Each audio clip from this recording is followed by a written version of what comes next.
very proud to be able to do my presentation together with you. And voilà.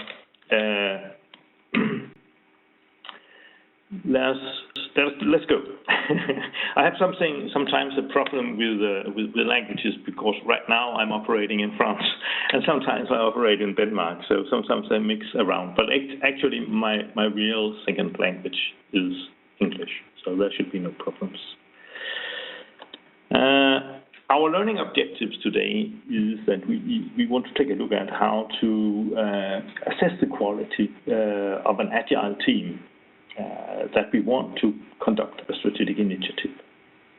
So for me, strategy is a set of strategic initiatives, one big one that is broken down into other ones.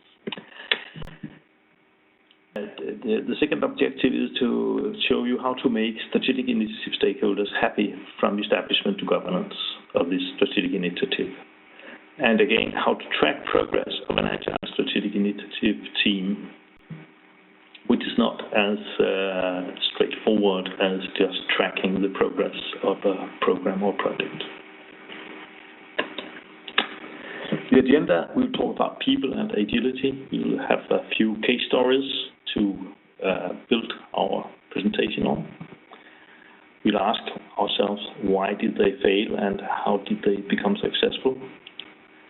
We look at what is agile strategy management.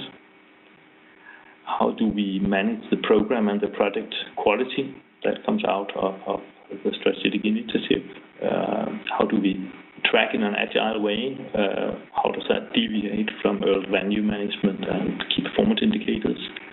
And what is the real value to agility? And then we close out with some questions. I have to use too much more errors.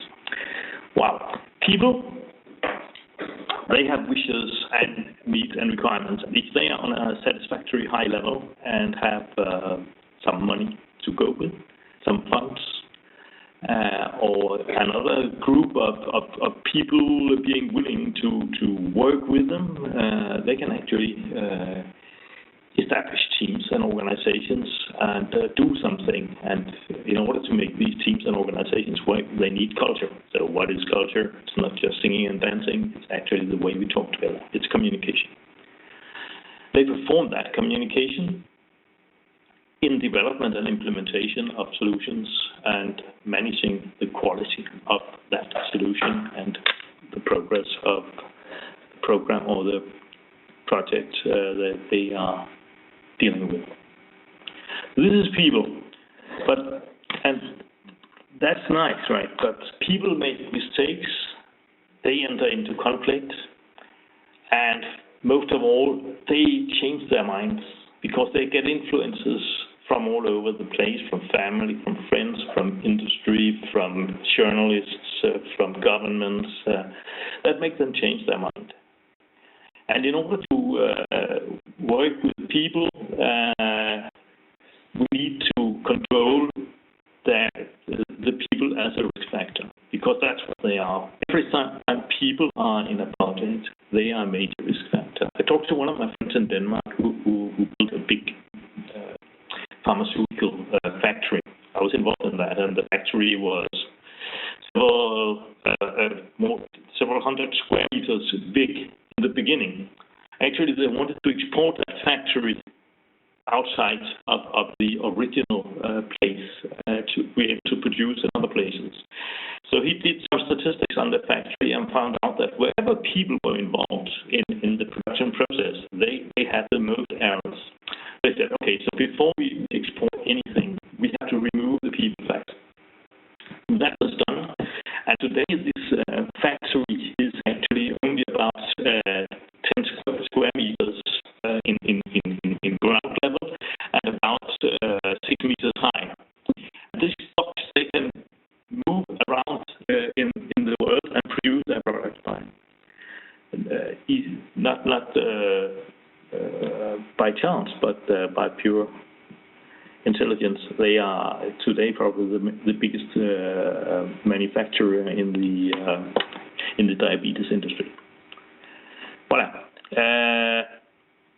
So agility is about people, and what we want to do as a response to the risk that they represent, we want to channel their conflicts, their ongoing change requirements, their negotiations that are sometimes very bloody, and their expertise, heroes that know everything. We want to bring all that into a scenario of collaboration where we can build agreement and improvements, not just change, progress, and more important than everything, shared ownership and shared knowledge.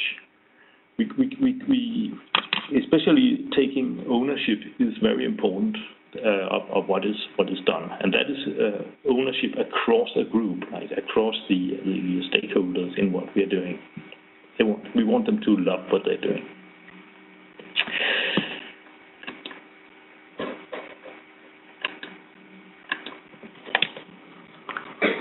Let me show you what happens if you are not building things up in an agile way.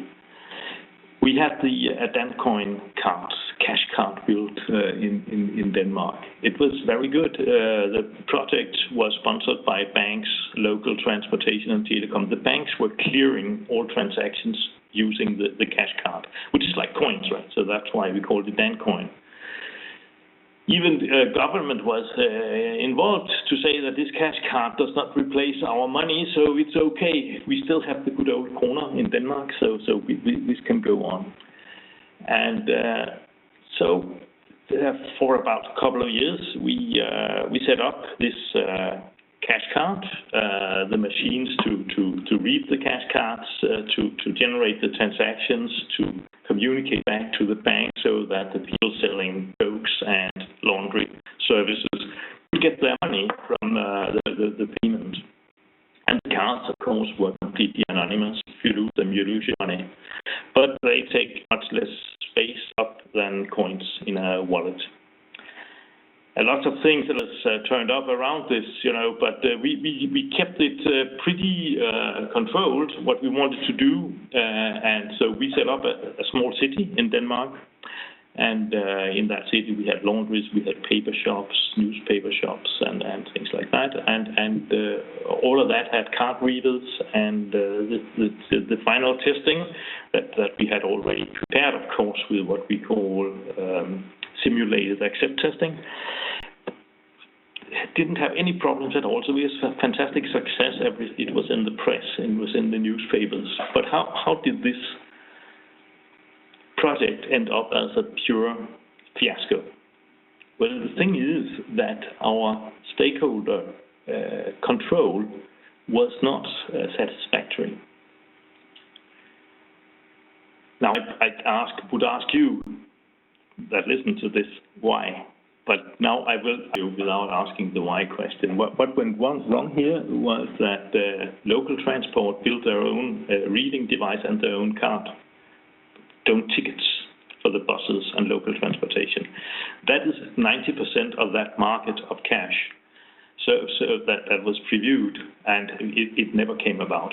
There's a few parking terminals where you can use the card today, but again, this is taken over by Visa cards or by MasterCards or whatever, So the interest is not there any longer, and that happens because we thought that as local transportation, the engineers from the local transportation companies, they were working for 2 years with us.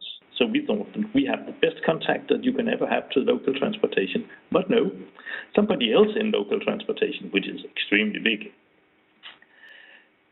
got their own reader.